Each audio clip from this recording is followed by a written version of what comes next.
Jadi jangan karena ketidakmahiran mempergunakan elektronik, mereka menjadi gagal, menjadi P3K. Jadi harus ada hak-hak yang dilindungi juga untuk mereka dan diberikan secara prioritas. Ya, kita minta kepada BKN supaya dicermati dan segera direalisasikan.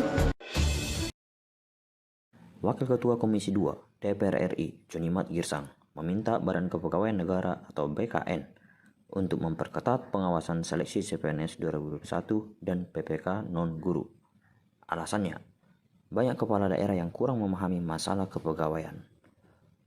Seleksi CPNS dan PPK non-guru ini harus diperhatikan BKN, karena kepala daerah ini ada yang dari pengusaha dan preman, sehingga kurang memahami roh kepegawaian, ujar Junimat saat memimpin rapat kerja Komisi 2 DPR di Jakarta. Ya, ini harus betul-betul mereka benahi secara cermat supaya tidak muncul lagi kecolongan-kecolongan tempat lain. Ya, P3K ini kan sekarang paling sensitif ya, banyak banyak para pekerja yang terikat dalam kontrak-kontrak selama sekian puluh tahun, tetapi status tidak jelas.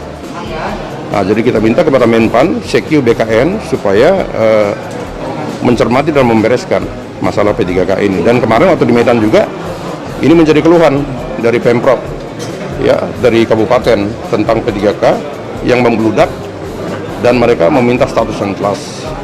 Ya, kita kembalikan kepada BKN untuk segera menyelesaikan ini secara baik. Junimat juga menyampaikan bahwa seleksi PPK harus terkonsolidasi dengan baik, dan supaya para kepala daerah juga diberikan kewenangan untuk melakukan seleksi dengan kontrol dari pusat dan tidak dapat dilepaskan begitu saja. Dan Junimat juga meminta agar syarat P3K dengan tes ASN lainnya dibedakan, karena P3K banyak yang tidak mahir mempergunakan elektronik. Maka Junimat menghimbau agar jangan ketidakmahiran menggunakan elektronik mereka menjadi gagal menjadi P3K.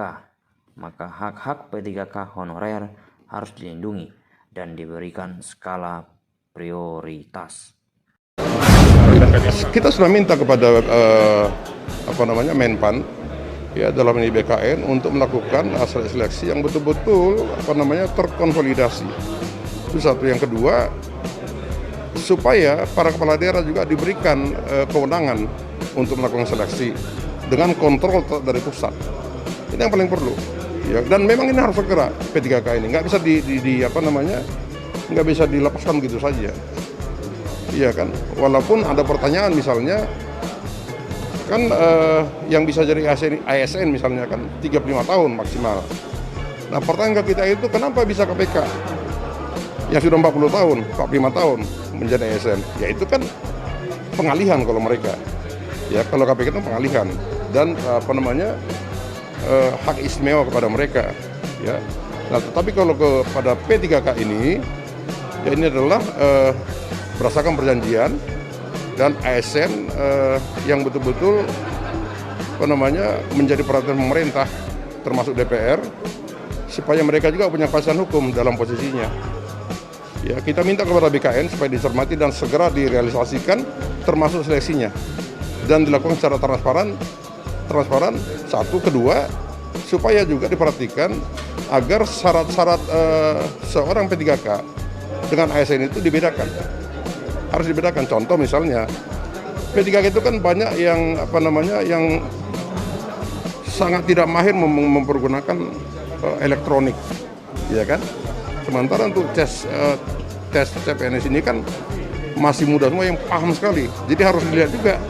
Jadi jangan karena ketidakmahiran mempergunakan elektronik mereka menjadi gagal menjadi P3K. Jadi harus ada hak-hak yang dilindungi juga untuk mereka dan diberikan secara prioritas dalam rangka mereka juga punya hak dan duduk sebagai P3K.